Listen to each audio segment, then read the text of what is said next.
ایسا گنبد والے منظور دعا کرنا.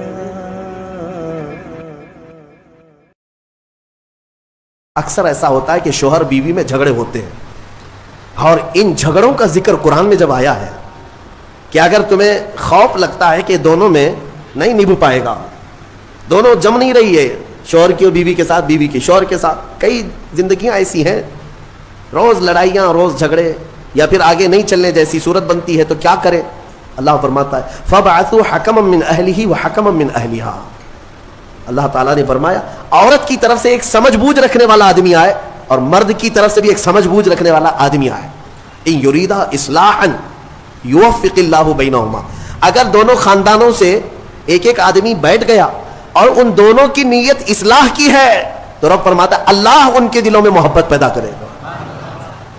ہاں، یہاں تو لڑکی کی اماں پہلے سے بیٹھی ہوئی نہیں، طلاق ہی چاہیے میری بیٹی کو، واپس بھیجو گھر میں. اصلاح کی نیت کا ہے. آدھی لڑکیوں کے گھر کو توڑنے میں ان کی ماؤں کا ہی ہاتھ ہے، زبردستی کا. میرے عزیزو، شادی کے بعد ایک زندگی جو ہے یہ کیسی ہے؟ شوہر اور بیوی دونوں کو قرآن نے کہا ہن لباس لکم وانتم لباس لہن. عورتیں تمہارے لیے لباس ہے اور تم عورتوں کا لباس ہو. لباس سمجھتے ہیں نا کیوں پہنا جاتا ہے؟ لباس بدن چھپانے کے لیے پہنتے ہیں، ٹھنڈی گرمی سے بچنے کے لیے پہنتے ہیں. تو تم عورتوں کا لباس ہو، اس کا مطلب یہ ہے کہ عورتوں کے عیبوں کو تم چھپاؤ گے اور تمہارے عیبوں کو عورتیں چھپائیں گے. ایک دوسرے کے عیب کو باہر نہیں نکالے. اور اسی طرح عورتوں کی تکلیف آئے تو تم سہارا بن کر کھڑے ہو جاؤ، اور مرد کی تکلیف آئے تو عورت سہارا بن کر کھڑی ہو جائے. ماں خدیجۃ الکبریٰ رضی اللہ تعالی عنہا کی زندگی کو دیکھیں. حضور پاک صلی اللہ تعالی علیہ وسلم سے جو وفا تھی، محبت تھی. اللہ، حضور غار ہرا سے جب اترتے، دوپہر کا وقت ہو، غار ہرا 3000 فٹ اونچا پہاڑ ہے. حضرت خدیجہ اپنے گھر سے باہر آنگن میں کھڑی ہوتی تھی. گزرنے والے کہتے خدیجہ، حضور پاک صلی اللہ تعالیٰ علیہ وسلم تیرے شوہر آ رہے ہیں، ابھی وقت لگے گا، جب تک تو چھاؤں میں بیٹھ جا. حضرت خدیجہ کہتی ہے میرا دل گوارا نہیں کرتا، میرے سرتاج دھوپ میں اتر رہے اور میں چھاؤں میں بیٹھی رہوں. جتنی دیر میرے رفیق حیات صلی اللہ علیہ وسلم دھوپ میں اتر رہے ہوں، اتنی دیر میں بھی تو دھوپ میں کھڑی رہوں. حصے داری اس کو کہتے ہیں، پارٹنرشپ یہ ہوتی ہے، شریک حیات اس کو کہتے ہیں، لائف پارٹنر یہ ہے. حضرت خدیجہ کا جب انتقال ہوا، میرے آقا کو اتنا غم ہوا، اتنا غم. پورے سال کا نام رسول پاک نے عام الحزن رکھا. یہ غم کا سال ہے جس سال ام المومنین کا انتقال ہوا. اور وہ عجیب لمحہ تھا جب سیدہ کائنات فاطمۃ الزہرا سلام اللہ علیہا حضور کی بارگاہ میں تھی. چھوٹی عمر تھی جب حضرت خدیجہ کا انتقال ہوا، حضرت فاطمہ بہت چھوٹی تھی.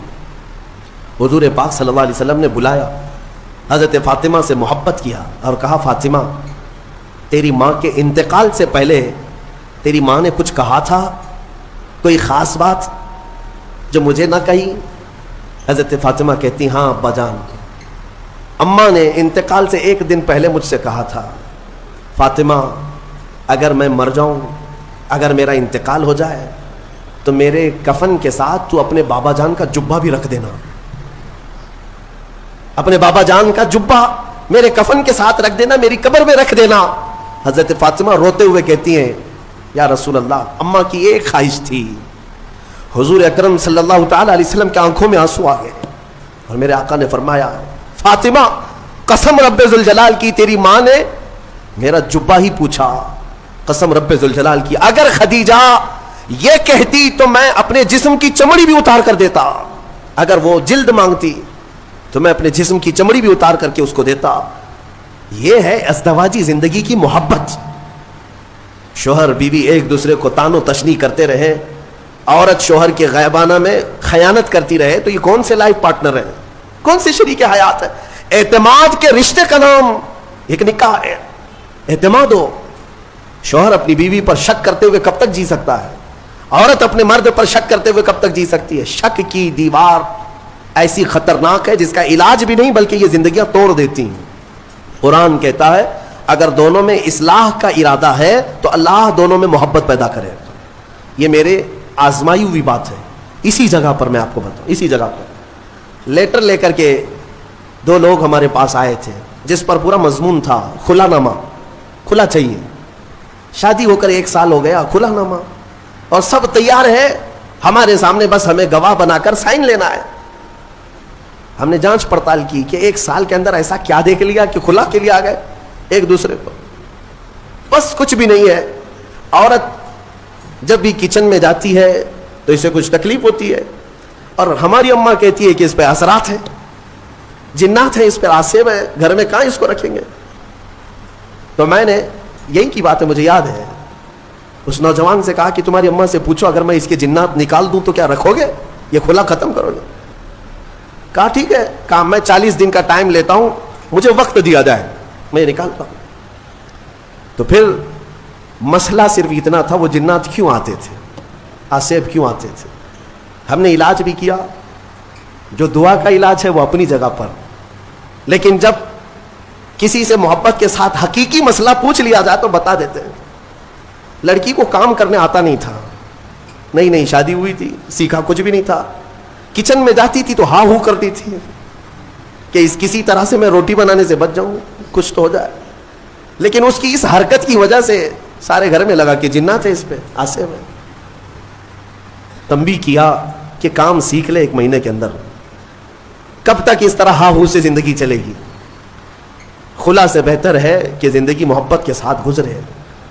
ہو سکتا ہے نصیحت کام آ گئی، 1 مہینے کے بعد دونوں واپس آئے اور اس خلا ناموں کو ہمارے سامنے پھاڑ دیا، کہا نہیں دونوں میں اتفاق ہے، ہم رہ سکتے ہیں، آج تک الحمدللہ وہ جوڑا سلامت ہے۔ اصلاح کی اگر نیت ہو، قرآن کہتا ہے کہ دونوں میں اللہ محبت خود پیدا کرے گا۔ توڑنے کے لیے سب سے پہلے بیٹھے ہوئے ہیں، سب سے پہلے توڑنے کا ارادہ ہے۔